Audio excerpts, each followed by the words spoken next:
I know it sounds like something straight out of a movie, but it's 100% what happened to me about 24 years ago. When I was still relatively newly married, my then husband and I moved into a townhouse-style apartment. The 2 floors of our apartment were on the 2nd and 3rd floors of the building, and the management office and mailbox area was almost directly below us on the ground level. Important for later. The woman who managed the building was older, didn't care for the property well, and usually spent most days chain-smoking Camel non-filters in her office, and being a hateful old racist.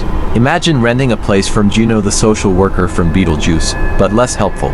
She really resented what we had the townhouse, claiming we lied about my being pregnant when we moved it, because she didn't want to rent that unit to people with kids. She also made a few disparaging remarks about my husband, due to his race. She was a real peach, truly. So after kiddo was born, I was ASAHM, just busy keeping the house clean and the baby occupied without a car, or local mom friends. After lunch, the kiddo needed a bath. Anyone who's fed a 9-month-old baby food knows the mess that can happen, so I went upstairs and ran the tub.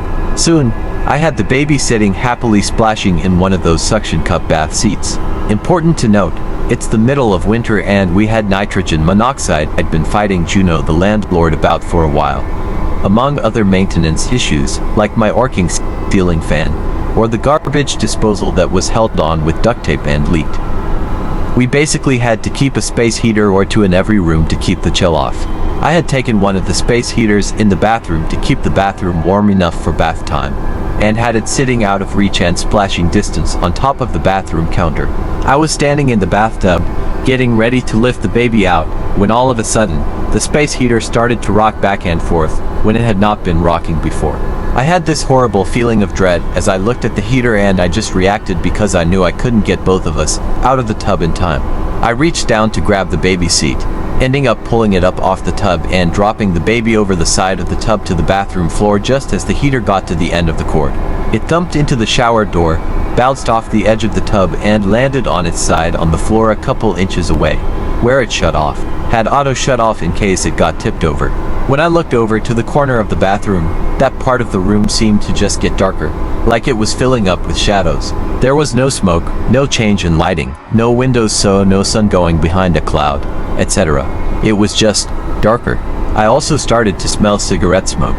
Camel non-filters, which I knew the smell of well from being in Juno's office all the time to get things fixed. The smell was so thick it made me cough and my chest ached, but I couldn't see any smoke haze. And I felt this overwhelming sensation of hatred and malice, like someone was standing there giving me a death glare. I grabbed the baby and a towel and ran downstairs. I was so freaked out, I couldn't bring myself to go back up there, so I used some diapers from the diaper bag and kept the baby wrapped in the towel and cuddled up to stay warm. I stayed down there the entire rest of the day until my husband got home. Every so often, I'd look up the stairs at the bathroom, but I didn't want to take the baby up there, and I was afraid to leave him alone downstairs. When he asked me why the baby wasn't dressed, I told him about the heater and the smoke in the bathroom, and he went up to check, figuring it was yet another maintenance issue. There was no electrical issues, no damage to the outlet, no smoke, no cigarette smell. He put the heater back on the counter and turned it on, watched it for a few minutes, and it didn't rock, so it didn't rock itself off the counter earlier. He laughed it off, but later that day, we heard Juno's adult son downstairs near the mailboxes yelling his head off at people. And that's when we found out she'd had a massive heart attack in her office earlier that day, and he'd found her dead in her chair, with a Camel non-filtered still in her hand.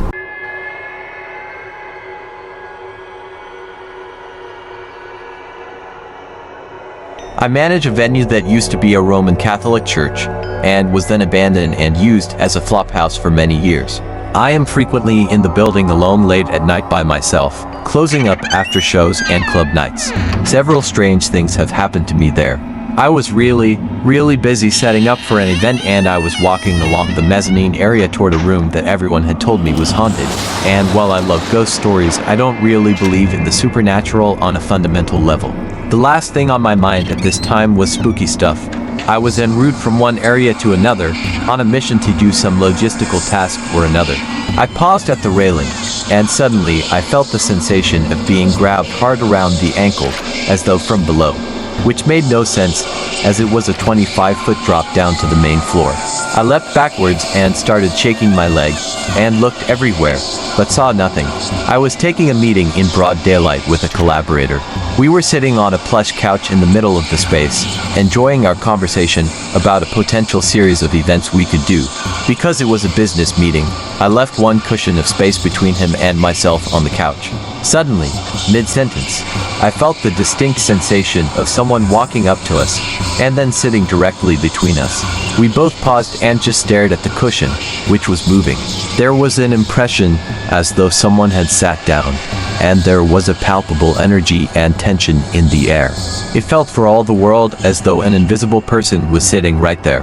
We sat frozen in silence for about 30 seconds, which is actually a long time, in the middle of a business meeting, staring at the cushion, until I finally waved my arms through the space in exasperation and laughed. We were both confused and shaken and ended the meeting quickly. I had to supervise a group who was rehearsing in the space. I was hungover and got in the morning, led in the group, and went upstairs into a secluded area to take a nap on the couch and wait out my shift. Mid-nap, I woke up suddenly and heard someone slowly descending the stairs from the bell tower.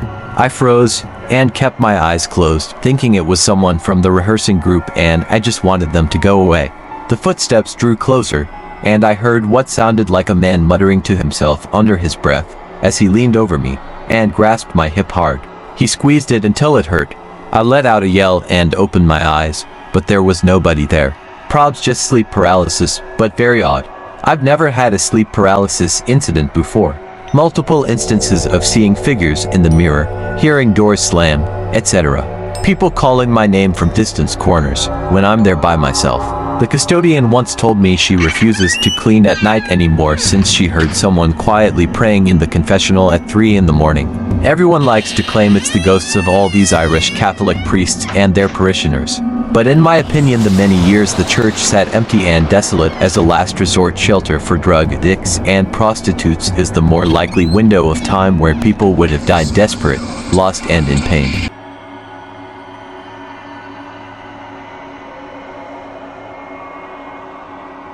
Before I was born, my entire family and extended family, uncles, aunts, cousins, etc. all went to the beach one day for a picnic in Pakistan.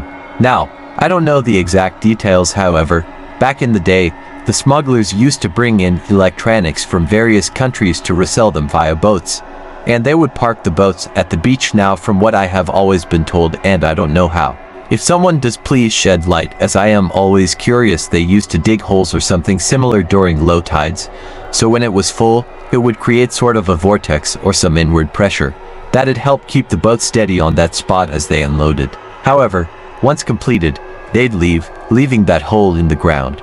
So back to the picnic. As everyone arrives, 20 plus people, the kids get out of the cars and run straight to the ocean, and as they enter, they start getting sucked into that hole, one after another.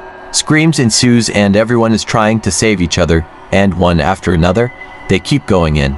Eventually, 14 members of my family drowned and died there in a matter of minutes.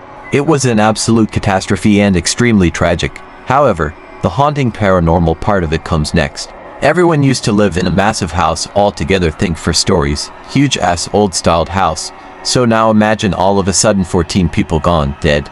It became extremely depressing and empty. That place, one of the floors was completely closed off as the entire family living there had died. After a few years, it became extremely common and frequent to hear kids playing on that floor, or you'd hear every other night footsteps of someone walking in, putting on slippers and going up the stairs. You could stand there and hear it clear as daylight. I recall a very clear incident. I was sitting on the ground floor lobby, long lobby, with doors on each side, with a mirror at the end and a swing in the middle next to the kitchen door. My mom was in the kitchen, and I was sitting in the swing facing the mirror, as I see two kids peek out of one of the rooms and then run to the adjacent room. I asked my mom if we have guests over, and she said no. No one is over. I explained why I asked. She pulled me into the kitchen and explained that day that it's common to see the kids, however not to engage them or go towards them, and to mind my own business. It became extremely common for us to spot these things as we lived there, but no harm was done.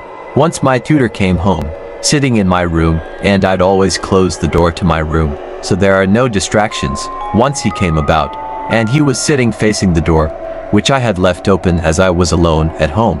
He mentioned to me midway if I could close the door, as my family was walking around and it was a bit distracting.